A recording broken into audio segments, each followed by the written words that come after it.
And there are those who demand that pop music is nothing but the grotesque mumblings of a drug-sodden youth. Others, that it is making possible the most startling artistic upheaval since the Renaissance. Others still, that it is merely the harmless entertainment of adolescence. Everyone, however, demands the existence of heroes.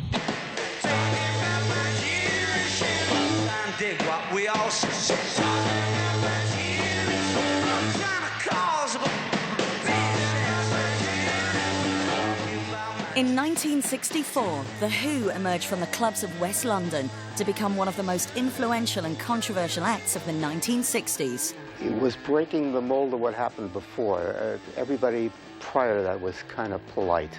The Who were not polite. They were the sort of right combination of sort of competent performance and inventiveness, with that sort of tinge of madness about it. Between 1964 and 1968, the band would release a series of revolutionary singles that would change the face of modern music. This programme is an examination of these records, their musical significance and the bands who made them.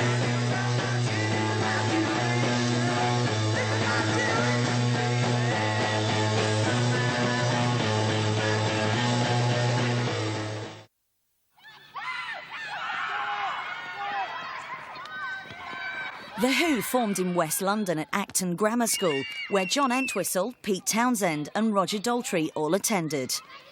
Coming together initially as the Detours, the group quickly formed around Pete on guitar, John on bass and Roger on vocals, with the slightly older Doug Sandon behind the drum kit. Playing various small venues around Shepherd's Bush, the group began by covering popular American rhythm and blues acts. Well, The Who at the time were doing what a lot of bands were doing at the time, which was R&B covers. They were doing James Brown, Howlin' Wolf, B.B. King, Bo Diddley. That's what the basis for thousands of groups was in the early '60s in Britain. You know you make me wanna shout, shiver, oh yeah, you gon' shout, shiver, oh yeah, you gon' shout, shiver, oh yeah, you gon' shout, shiver, oh baby, no, I walked up too far. There was more of a move towards the harder-edged electric R&B, and that may have come about through influence by bands like Alexis Corner's Blues Incorporated, who really were the first R&B band in the UK. Back to The Who, or the Detours as they were called then, they had this rather confused battery of images. There was all this like a melting pot, really, and a tremendous excitement of discovery. And all of that kind of invested itself in The Who's influences in their music. That's what the standard was. R&B was what every group in Britain played. That's what you cut your teeth on. And the Who were doing that, just like 1,000 other groups were doing.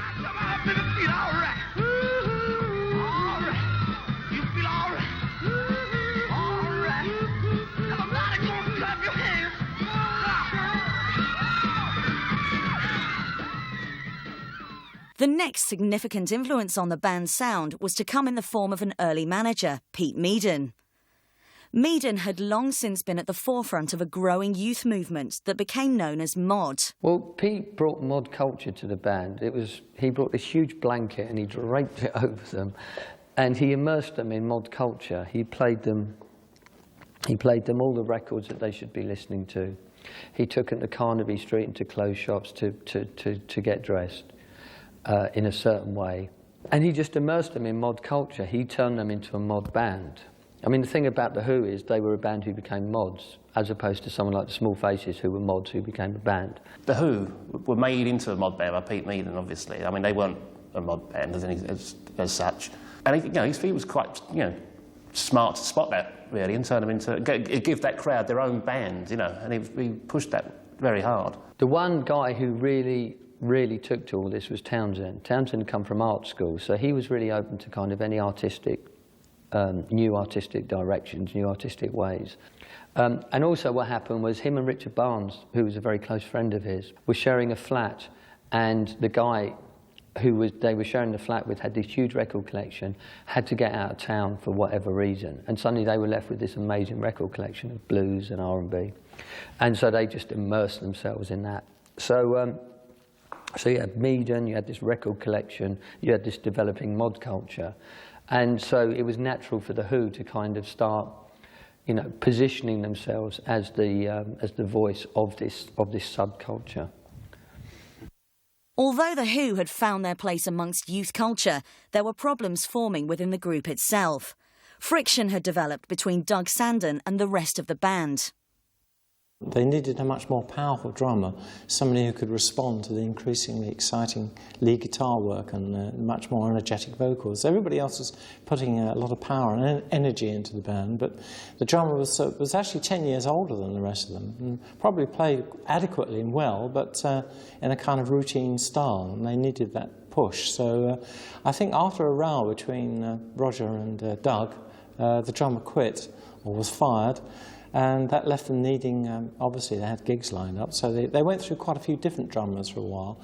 And one night they were playing somewhere, a gig in West London, and somebody showed up and said, "Oh, you should get my mate to try out. He's a much better drummer than the bloke you've got."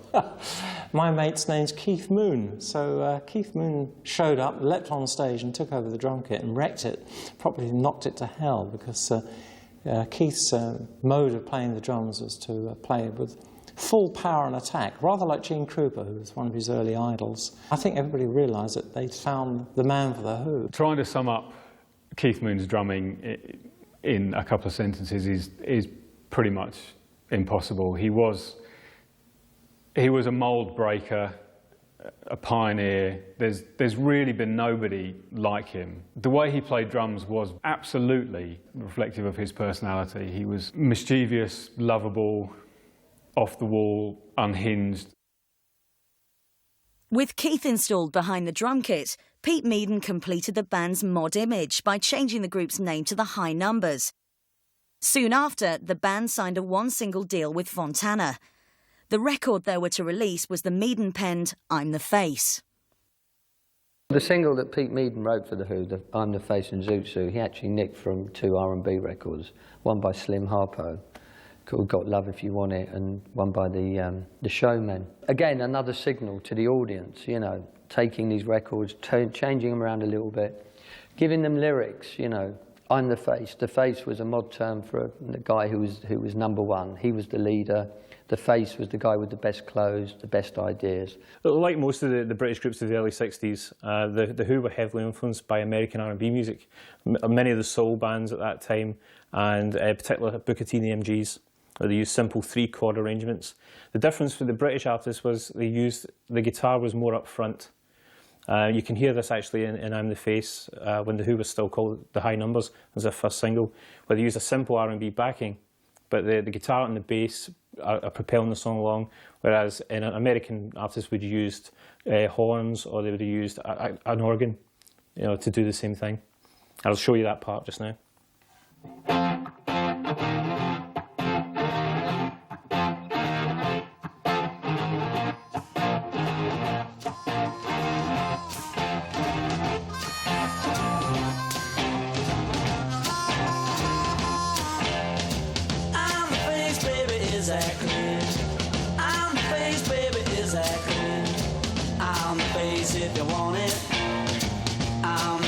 If you want it, dear. All the others are third-class tickets by me, baby, is that clear? You can hear Roger Daltrey's voice very clearly and very... right from the start, he has a distinctive style, distinctive vocal style. You couldn't mistake him for anybody else. And I think Pete Townshend was in more of a jazz mode at that point, so his guitar solo isn't into power chords, it's much more linear, straight ahead kind of guitar playing. I think Pete himself was quite amused years later when he heard himself playing in that style.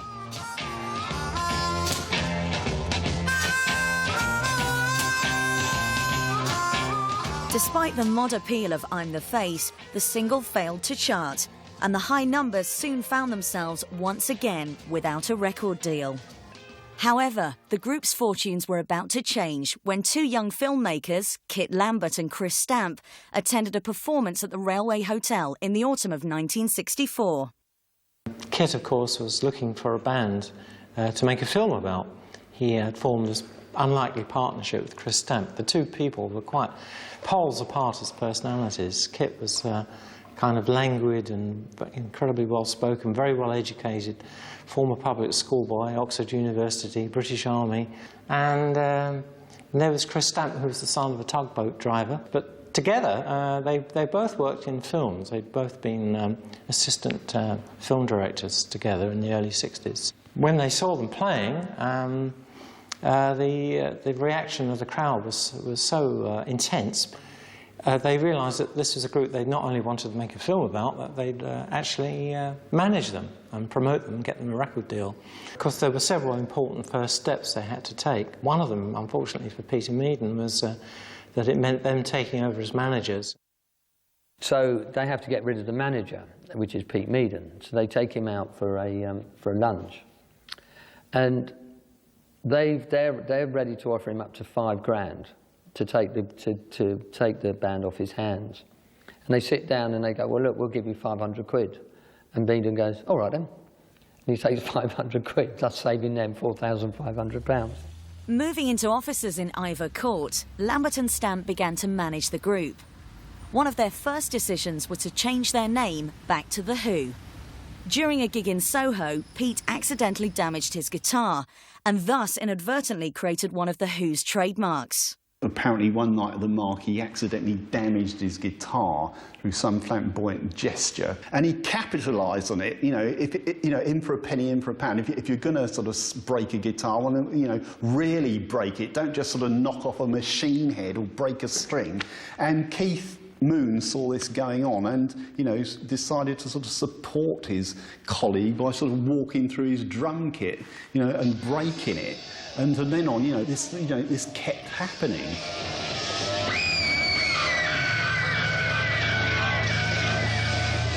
And I think part of this was showmanship, and part of it was real. Whereas bands later on saw it as no more than presentation of a show. Part of what The Who were doing was very much, we hate this, and you know what, we're so pent up, we're so frustrated and so angry, and we've got so much energy coming out of us. This is the only way we can feel it. This is the only way we can do it. So I think they ended up initially trashing instruments as a way of ending a show because it's the only way they could. Pete used to say, or used to imply, that their strategy of smashing up their equipment was in the same artistic line as Gustav Metzger, who was a great pioneer of auto-destruction in art. That idea of auto-destruction mirrored the violence that I was talking about earlier that was going out on London streets. You know, London was a very rough place, 65, 66, 67.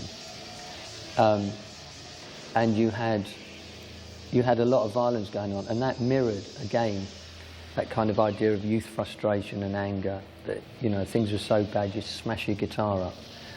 And it's great to go forward on the album Live at Leeds, which came out in '71, I think it was, where you get these documents about The Who's early days, you know, and you see their, you know, the receipts for gigs, which go something like, received from gig, you know, £200, destruction of equipment, £950, you know. I mean, they were continually in debt, The Who. For the whole, until Tommy, that group was seriously in debt. As their stage shows became more intense, the band embarked upon a 16-week residency at the Marquee Club in Soho. As their popularity continued to grow, they attracted the attention of a young producer, Shel Talmy. I became aware of The Who because I'd had hits with the Kinks. I'd done Really Got Me by that time and a couple of others.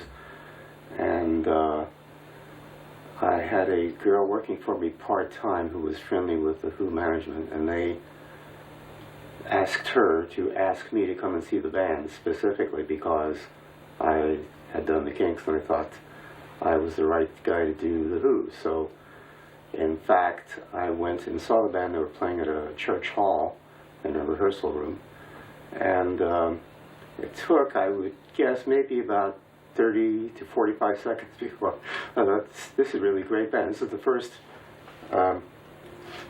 first really hard rock and roll band I've heard in England. So I said, absolutely, I'd like to sign you guys, which I did to my own company, but then funded all the various records and eventually made a deal for them, which was then American Decca, now MCA or Universal, because nobody in England would listen. Signing with American Decca meant that The Who would be released in the UK under the subsidiary label of Brunswick. With the group finally signed, they went into Pi Studios in January 1965 to record what would become their first hit single, I Can't Explain.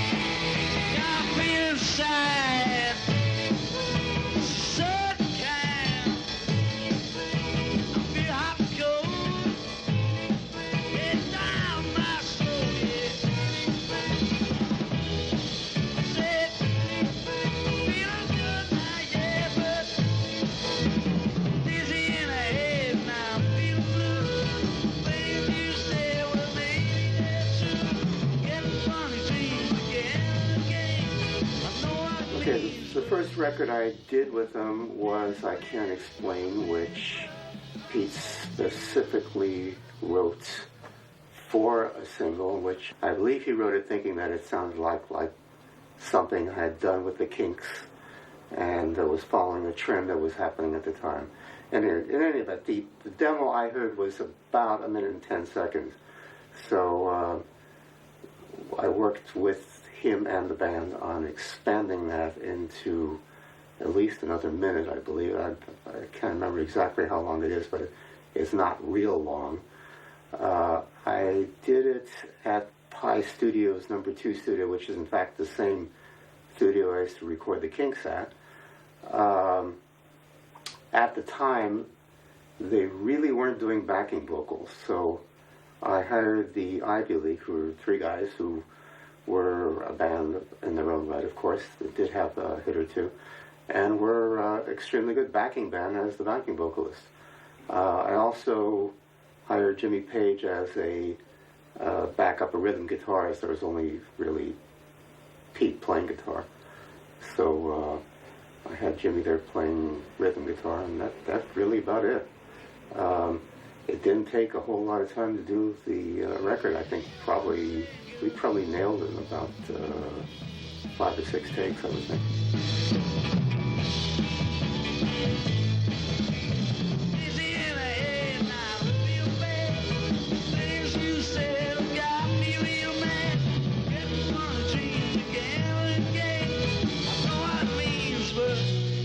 From the moment that I Can't Explain starts with Townshend's guitar intro, clipped guitar chords, kind of sets out the stall for his guitar playing really kind of throughout his career. The consummate rhythm guitar player. It's a lovely sound, it's kind of aggressive without being overbearing, and then you kick into a track that's 2 minutes long. Again, sets out the stall for Townshend's writing early on. It epitomises the kind of power pop that he was so good at. When I Can't Explain came out, their second release particularly, it was a Pete Townshend composition, and they felt comfortable with it. You can actually hear it now and you feel like, this is The Who. They're no longer the High Numbers, they're no longer a band looking for a way forward. This is The Who. And part of the reason is because immediately Pete Townshend was identifying with a lot of what was going on at street level. It was about a kid who found it very difficult to talk about his love for a girl. I can't explain to you why I love you, which is particularly the basis of the whole song. So it's something that teenagers could actually identify with.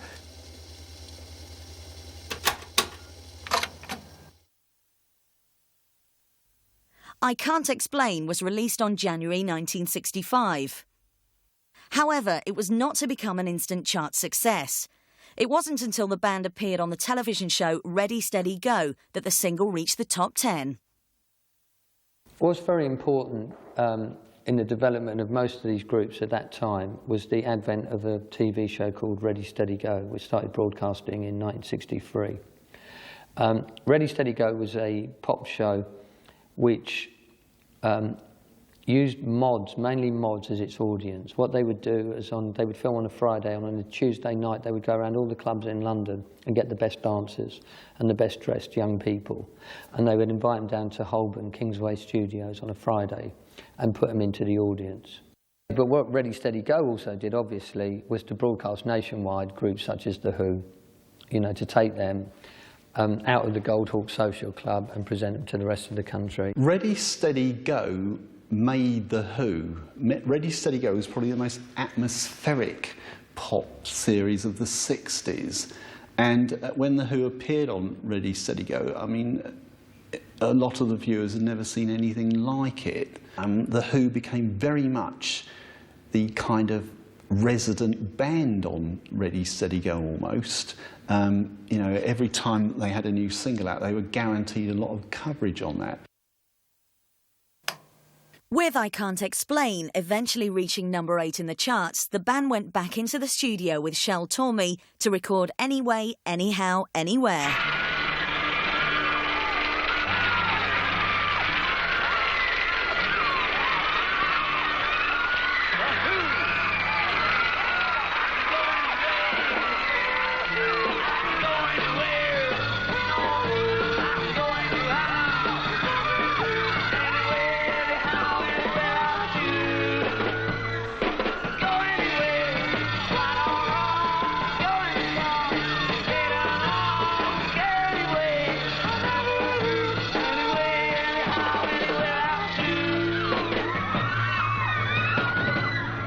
Anyway, Anyhow, Anytime, followed up from I Can't Explain, was very different. It was a far more confident, strident Who. And one of the things Pete Townshend said was, this is anti-parents, this is anti-class, this is anti-everything. So once they'd established a certain personal problem in terms of dealing with girls, which I think every teenage boy, almost every teenage boy goes through at that period, they then went the whole hog and said, right, scrap everything. We hate everything, we hate the world, we're standing up for what we believe in, and what we believe in is the fact that we hate everything. And again, it was something that people readily identified with, and as the third Who release, it was a way of saying, right, we have the two motifs. We have the personal indifference and the personal lack of confidence, but we also have a far more open lack of awareness of what previous generations have done. We don't care. We're moving on. This is the new generation, the blank generation. This is, for want of a better description, my generation. Anyway, Anyhow, Anywhere was, I still believe, the first record that got into the charts where there was controlled feedback as part of the sound. We went for it specifically. That's Pete was working with controlled feedback. The challenge at that point was trying to record it because it was, I said, the equipment was primitive by today's standards. And an aside, a funny aside perhaps to this is, when I finished the record, I sent it in to American Decca as the next single. And I got a telegram back, because of course there was no email or anything else at that point, saying, we think you sent us the wrong tape. There's all these strange noises on it. And I had to wire back and say, really, that's the way it's supposed to be, honest. You know, Honest Engine put it out like that. Pete Townshend was the first guitarist to use feedback as a sound effect to enhance a song, to enhance the power of a song. A few bands of the 60s had tried it before. The Beatles had used it on I Feel Fine. The Kinks had experimented with it as well. Johnny Kidd and the Pirates, all sorts of bands had tried it. But they never used it as a feature of a song, actually used it as a solo, almost. And how he did this, basically, was he used the guitar almost like a weapon. He would shake it, he would drag his plectrum along the strings, he would hold the guitar against the speaker of his amplifier, and the guitar would feedback violently, you know, very loud. But then he came up with this idea to switch between the feedback sound and silence.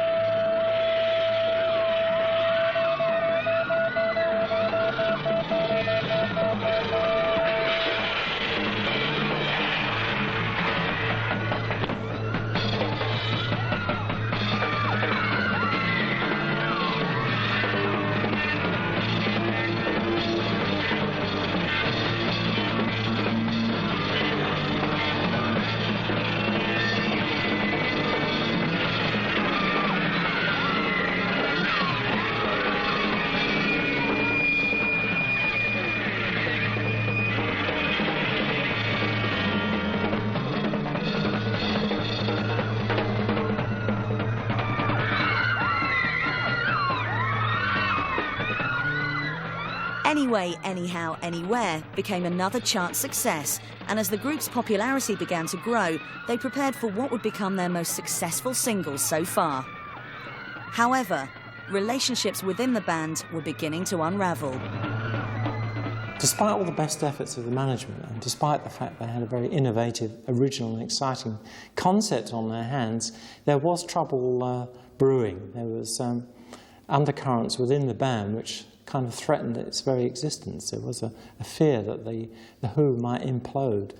And what was the cause of the problem, really, was a kind of power struggle between Townshend and Daltrey, because the band had obviously, as we remember, started out as the Detours. It was Roger's baby originally. It's his group. And of course, people didn't realise that when the Who became famous and were having hit singles and appearing regularly on TV, and people tended to see Pete as the leader already because he was the songwriter. So occasionally I think Roger kind of reverted back to his street fighting roots, really. I think it reached the point where the band and the management were saying, well, for God's sake, if Roger's going to carry on like this, you know, every time we have a row, he's going to hit out, maybe we better fire the singer. It seemed unbelievable. And in fact, when Melody Maker and other music papers reported this kind of split and the possibility that the group might actually break up because Roger had been fired, there were screams of panic, of course, and the management rushed into print to say it's all nonsense and lies, but in fact I think Roger had actually been fired at one point. The group was on the verge of splitting up, despite all the denials. And then I think Roger went away. I think he slept in his own car for a while, and he went through a bit of a crisis. He went off to mull over what was happening, and he thought about it. He thought, do I really want to give away this group, even if it means coming to an accommodation with the other guys, and realising it was a team, and that it was his best bet, really, in life, because whatever he did afterwards, it would never have the same impact or excitement as The Who. With the band reunited, the single My Generation was released on November the 27th, 1965, and has since become an anthem for the 1960s and youth rebellion. What made My Generation one of the classics of the 60s and a so-called anthem? A very good question. I think in some ways the lyrics sort of reflected what the rebellious times were all about. We were all coming out of periods of post-war and post-depression, and there was a whole group of kids, me included, who were looking to do something new, and that's everything we did was really breaking the mold, because nothing had really existed of what we were trying to do before we did it. So I think this is, again, one of those songs. It expressed the feelings of the time.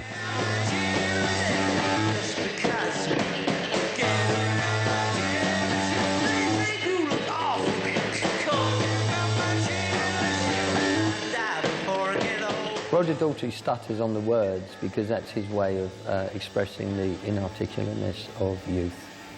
This is why he's stuttering, because and there's also an idea that he's blocked, that he's on pills. So when you're on pills, you do tend to stutter, apparently so. One of the most interesting aspects of the tune, obviously, and the most high profile is Entwistle's bass solo, which again kind of sums up the essence of The Who, in as much as it's not rambling, it's not particularly egotistical and attention seeking. It does what it seeks to do. It punctuates the song.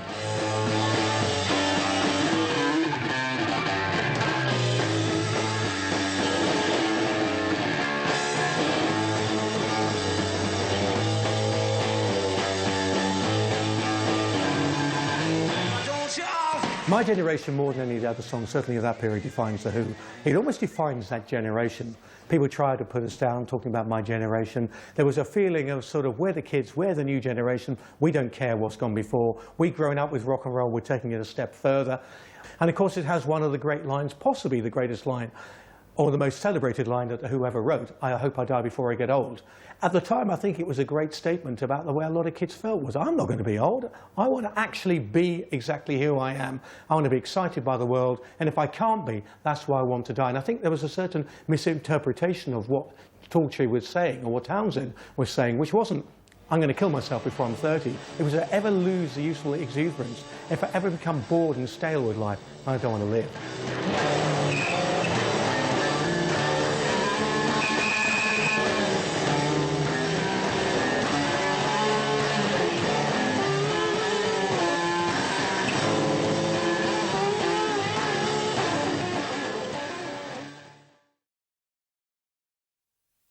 With 3 hit singles behind the group, they began to prepare for the release of their first LP, also named My Generation. What's memorable about recording the My Generation album was just the fact that we were doing songs we wanted to do. I think all of us were having a good time. I certainly was, and it was great to hear what the results were. This was, for the time, a unique record. I think that is one of the things that really stand out. The first album wasn't a huge success in artistic terms, I don't think. It was the start of Townshend's songwriting. I think probably my favourite track on it personally was The Kids Are All Right. I think that was actually better than My Generation. The guy's dancing with my girl. That's fine. I know them all pretty well. But I know sometimes I must get out in the line. Better leave her behind when the kids are all right. The kids are all right. The Kids Are All Right is one of my favourite of the early singles. It's really upbeat, really optimistic, anthemic, kind of celebration of the culture that and the background that the Who were coming out of. The whole mod thing, which they weren't necessarily kind of completely in line with, but definitely kind of shaped their early experiences as a band. And it's just really an energetic kind of declaration of the love of being part of a gang, part of something that was going on, a movement. What The Kids Are All Right had was almost a surfing type of sound. It was very melodic and very anthemic and very simple in terms of its music. But also what Townshend was saying in the lyrics was, you know what, whatever other people think, you lot are okay because you're doing what you want to do, and don't let anybody tell you any differently, because everybody else in previous times has had the opportunity to do what they want to do. If they blew it, tough, their problem. Just carry on doing it the way you want to do it. And he did it in a very simple, straightforward song. It didn't last a long time, but the melody remains with you. And then you hear the lyrics on top of that. And it's a great anthem of the time. The kids are all right.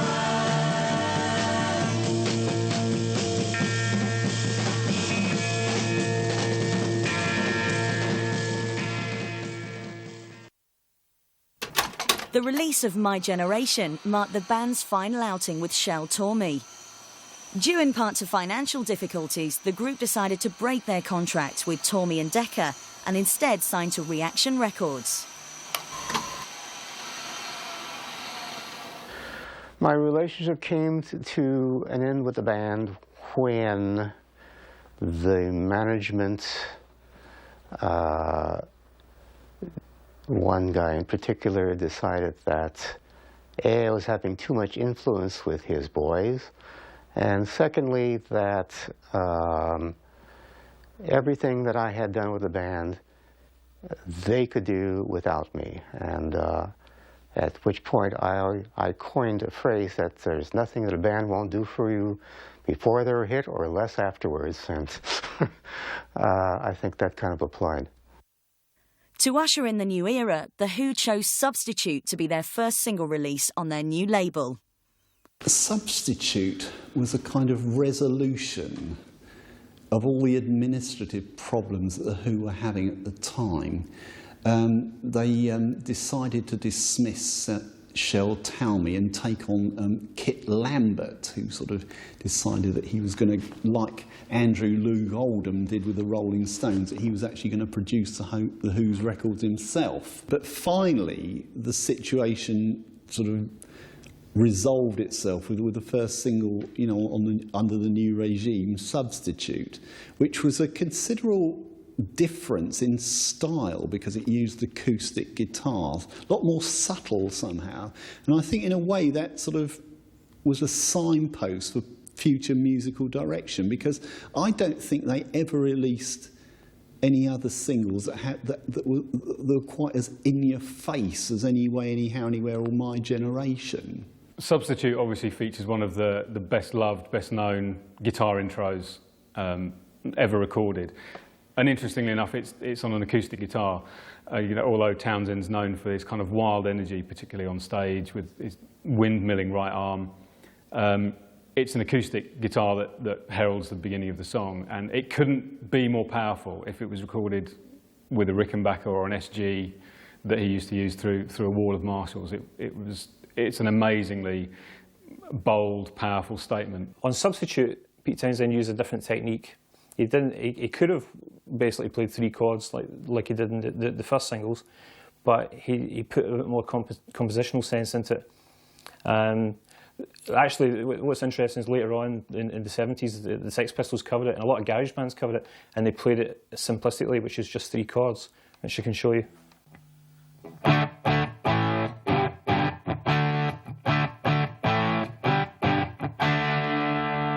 Pete Townshend didn't do that. What he did was he put a bit more compositional sense into it, and he actually split the riff up. So he played.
Townshend decided to use the word substitute in the title because he loved the way that Smokey Robinson sang the word substitute in the song Track of My Tears. And the whole song itself was almost entirely based on 19th Nervous Breakdown by the Stones, which Townshend himself admitted. So all these elements were going on, plus the fact Shell Talmy was no longer involved with The Who, they'd split with him. Kit Lambert, one of their co-managers, along with Chris Stamp, was now their producer, for better or for worse. Strangely enough, it was a good choice because he oversaw a transitional period, and partly perhaps because he was more manager than producer. It allowed Pete Townshend to take more control in the studio, which Shell Talmy as a producer first probably didn't allow as much. But you can hear in Substitute the beginnings of something a little different.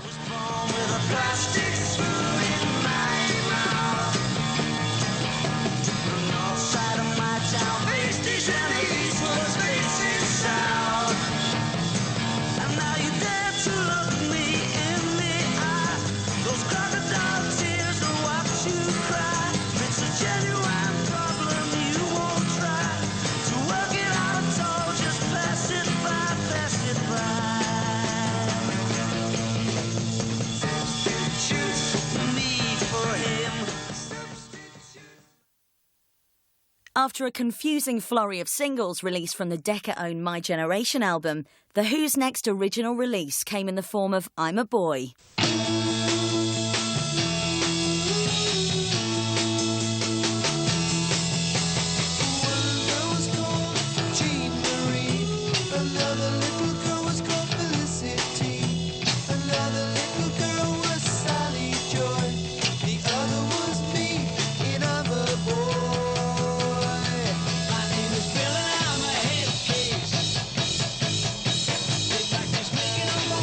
Face.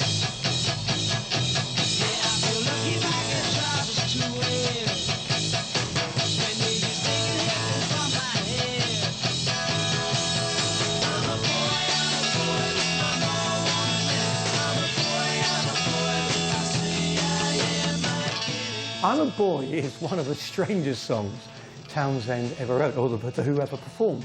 It's about a mother who decides to dress her son as a girl. And this kid basically saying, "Oi, I'm a boy, but my mother won't let me." And it's a frustrating thing, but while it's quite funny on one hand, on another level, I think there's an interesting thing about I'm a Boy. It's talking about someone who's forced by parents to do certain things. And I'm not talking about boys dressing as girls or anything of that nature. You're forced to go to university. You're forced to do certain things. And what it is a plea for individuality. It's basically saying, not stand up and blast back. It's basically saying, you have to be an individual. It's almost a plea to parents, saying, look, your kids have a right to be individual. Don't impose your morals, your rules, and the way you were brought up on your kids. Let them be themselves.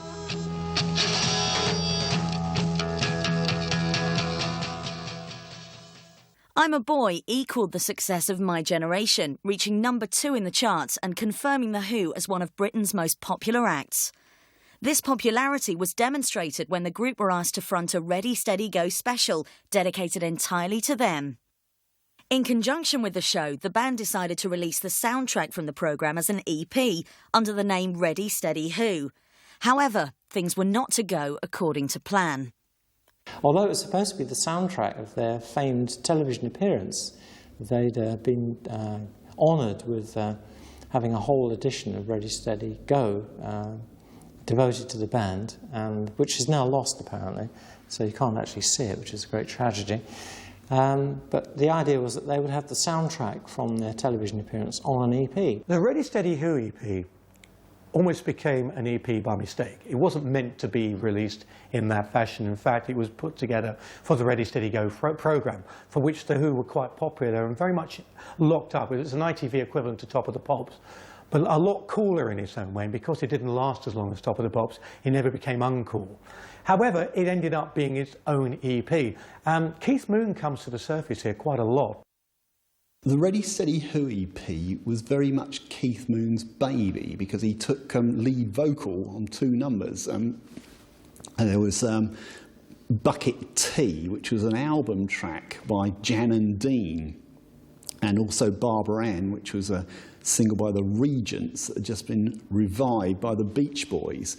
And it was reflective of Keith's liking for surf music. I mean, when I say liking, I think that's rather a misnomer, because he didn't just sort of like surf music. I mean, it became more than a hobby, you know, collecting surf records. It became almost a religion. And as I say, Keith took the lead vocals on these. I mean, he wasn't the world's greatest singer, but I mean, there's a lot you can do with reverb and echo and all that sort of thing. And when Bucket Tea was released as a single in Sweden, it went straight to #1. Tea, tea, bucket tea, bucket tea. Bucket, bucket tea, tea, bucket tea, bucket tea. Bucket, bucket tea, tea, bucket tea, bucket tea. Found her in a barn in Tennessee. Paid $5 for my bucket tea. Took me 3 years of sweat and blood to clean off all of that Tennessee mud. My bucket tea, bucket tea, bucket tea, bucket tea. My bucket tea, bucket tea, bucket tea, bucket tea.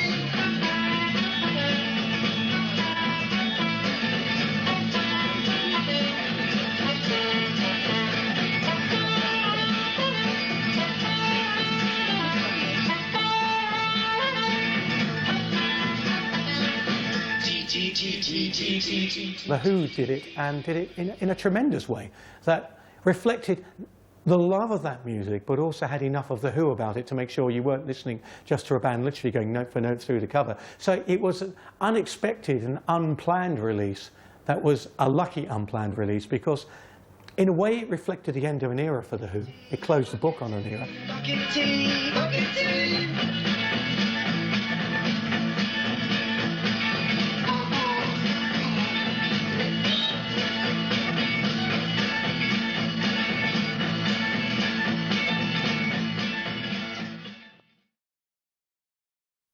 As the new era opened, The Who began to concentrate on their second studio album, a quick one.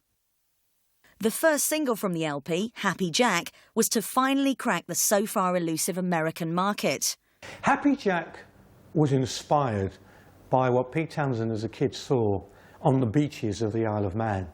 These idiot men behaving like complete fools, and he decided to write a song and call it Happy Jack, because it's basically someone who's quite happy but is really an idiot deep down. Maybe it's something that Pete rather admired. He could see he was tormented by so many ideas and influences and dreams and ambitions. Maybe he thought once in a while it might have been nice just to sit in the sand and do nothing at all. Kind of a charming thought, really.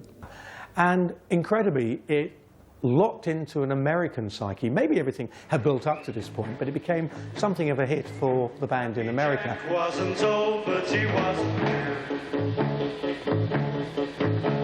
He lived in the sand at the Isle of Man.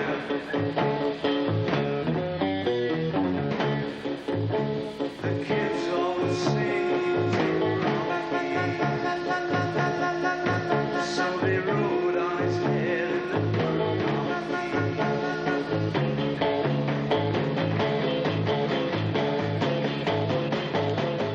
When Happy Jack happened in America, The Who were supposed to do a Monkees-type series. And in fact, they even filmed one sequence when they were four robbers trying to break in somewhere to the theme of Happy Jack, and it all goes stupidly wrong. Unfortunately, because they were The Who, they never really had the wherewithal of the Monkees to turn their adventures into a TV series. The Monkees were easily manipulated, The Who weren't. The other interesting thing is right at the end of the song, you can hear Townshend going, "I saw ya." And what that refers to is Keith Moon was banned from the studio. They threw him out of the studio for reasons that remain with The Who. And he tried to sneak back in. And when Townshend was singing that line, he was actually saying, "I saw you trying to get back in." So there's a certain element of personal relationship in that particular song. But it did become a hit in America and almost established The Who as a credible band out in the States. Whereas over here, it was no more than just another single along the way for them.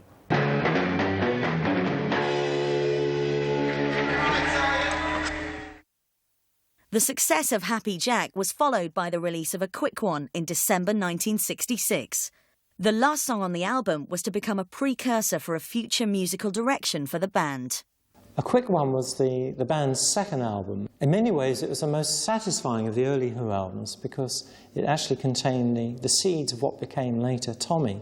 They did their first rock opera with A Quick One While He's Away, which was most of the second half of the vinyl LP. Her man's been gone for nigh on a year. He was due home yesterday, but he ain't here.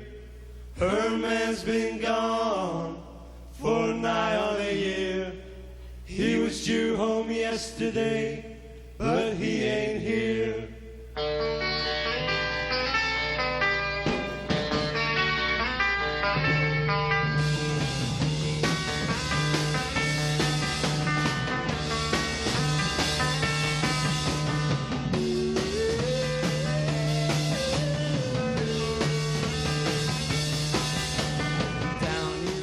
It was an interesting experiment, and it worked, I think. They were encouraged by Kit Lambert. Of course, Kit had roots in opera, and he probably encouraged Pete to write something that was much more extensive than just a 3-minute song. It was the story of a woman who is looking for satisfaction from her lover, but whose lover has disappeared or has gone into hiding, and she has to make do with Ivor, the engine driver, who is a handy substitute, another substitute. So really, this little mini-opera, as Pete called it, was really all about the adventures of the woman and her lovers. Why don't you stop your crying? Here comes Ivor, the dirty old sooty engine driver, to make you feel all right. My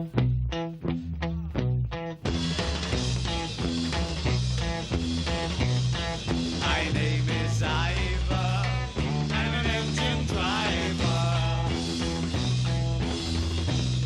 There's lots of interesting sound effects at one point where Ivor the engine driver arrives surrounded by clouds of steam which were provided by Keith Moon's cymbals. Something that nobody would dare do now on the record.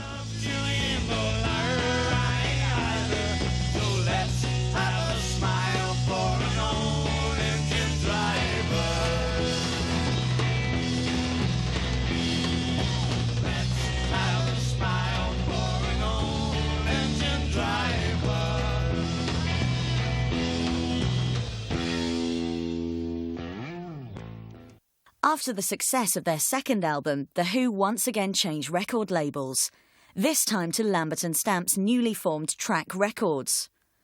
The first single put out under this new regime was Pictures of Lily. Pictures of Lily, Pete Townshend always said, was about, you know what, I want to have a hit single about masturbation.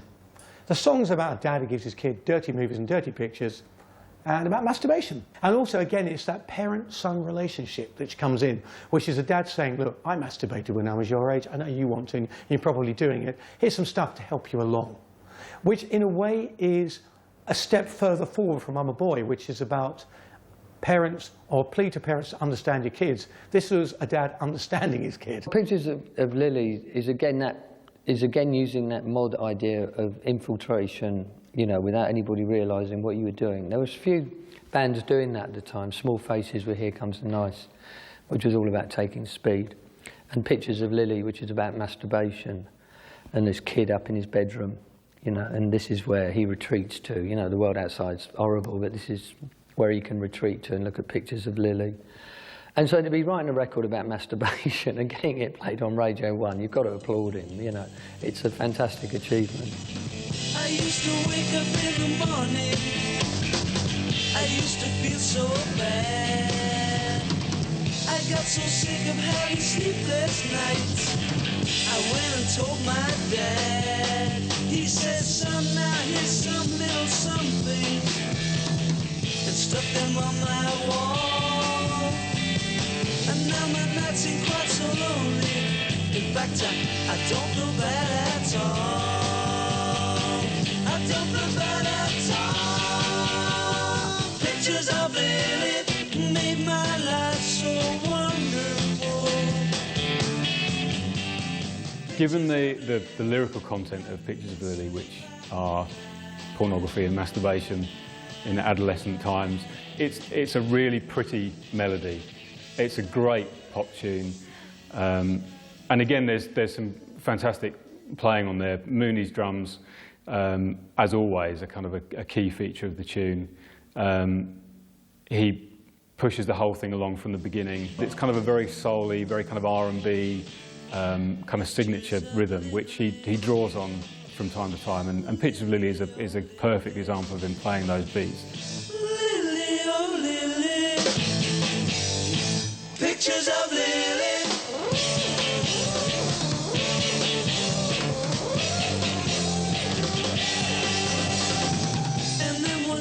The group went back into the studio to work on their third LP, The Who Sell Out. It was a record that was to mark the group's early flirtations with concept recording. Pirate radio was a huge factor in the success of many groups, because Radio 1, which had been established in 1967, had a playlist. If you got on the playlist, you're okay. If you didn't, then you were lost. And Radio Luxembourg and Radio Caroline were broadcasting the music that Radio 1 wouldn't play. So therefore, it was an essential tool. And when none other than Tony Benn banned pirate radio in this country, that tool was obviously lost. So Townshend was, you know, this was a big thing for many musicians. By the time they came to The Who Sell Out, The Who came up with this concept of a pirate radio station, interspersing songs with adverts, some of which were real, like Heinz Beans, others of which they invented on the spot. But what The Who said was, now this is going to be a concept album, we're putting together our own pirate radio station. These are new songs from The Who, which are being aired on a pirate radio station, and interspersed in which we're going to have ads.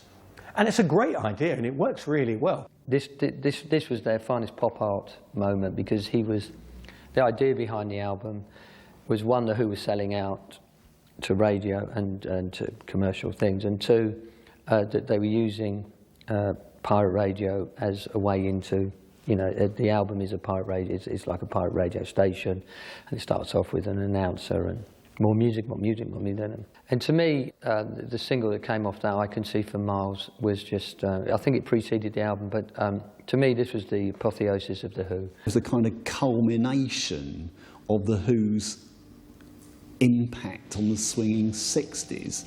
After that, the going got very erratic.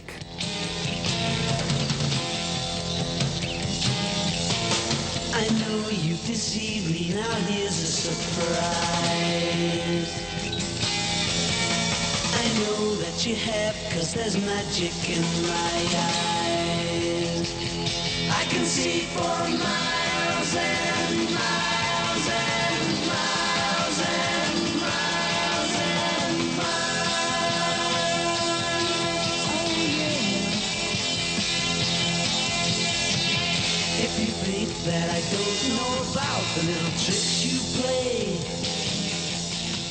After all these singles which deal with identity, anger, frustration, it's like they've emerged out of it all. And they're so powerful now, They Can See from Mars. It's got fantastic riffs and guitars exploding all over the place. It's a fantastic record. And it's such a fantastic record that it nearly caused Townshend to quit music. Because that record, he only reached the top 20. I don't think it went top 10. And that killed Townshend because he knew, and I think anybody with an ear knows, that that was the pinnacle of this period that we've been talking about. You took advantage of my trust in you when I was so far away. I saw you holding lots of other guys, and now you've got the nerve to say that you still want me. Well, that says maybe, but you gotta stand trial, because all the while... Although I Can See for Miles can be seen as the final great release prior to Tommy, there were, however, to be 2 further singles before the end of the decade. The First Dogs in 1968 became The Who's first serious flop since I'm the Face, and also marked the lowest point in the band's finances. However, it was to be the single Magic Bus that finally drew the era to a close.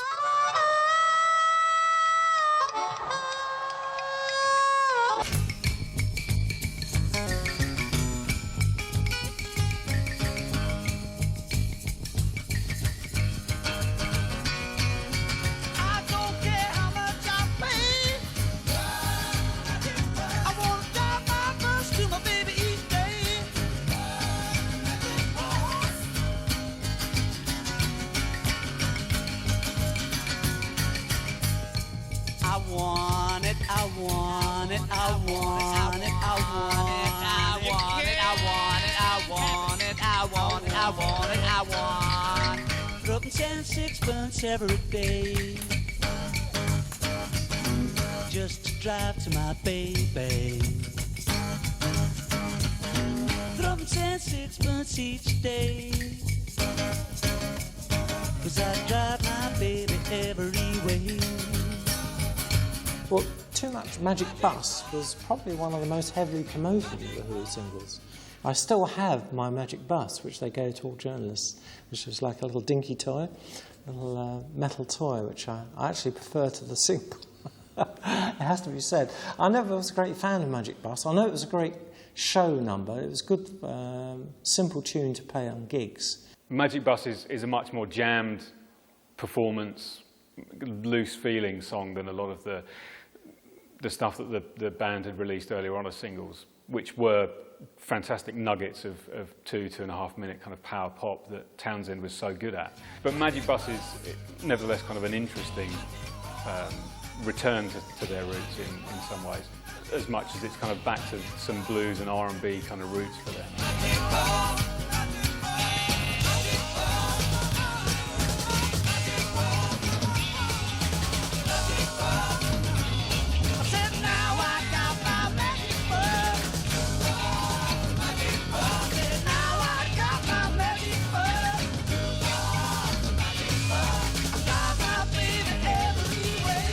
As the 1960s came to a close, pop music began to change. The release of Sgt. Pepper's Lonely Hearts Club Band in 1967 had shifted musical emphasis onto the album. The result was to be the end of the singles bands. It was the release of Tommy in May 1969 that would see The Who's final departure from their status in the singles world. And suddenly the album became really, really important.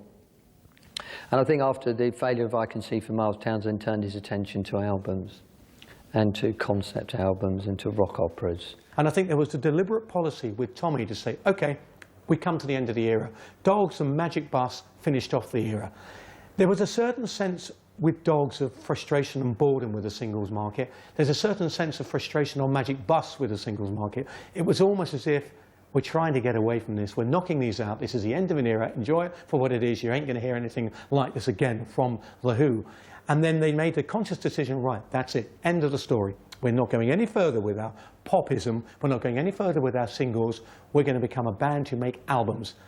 And it cured all his problems. It broke The Who in America. It made them financially solvent. But above all, it ended an amazing era, an amazing run of singles, unparalleled, I think, in popular music in the 60s. A unique body of work when placed together, musically powerful, lyrically inventive, fantastic records.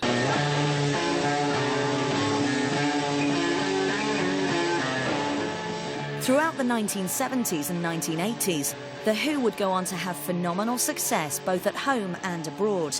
But it was in the 1960s, among their singles, that they truly revolutionised modern music. They were makers of extraordinary singles. Regardless of the content of albums, the singles will always be remembered. So I think personally that the Who's singles were some of the greatest and the most exciting of the whole of the 60s, ones that you still want to play now and listen to. And I think you look back now and you realise what The Who did at the time. They were the third great cornerstone of British rock. Stones, the Beatles and The Who, without those three, rock as we know it wouldn't exist today. And that's probably the great reason why they are such an amazing band, because their influence is such that without them, we wouldn't have what we have today.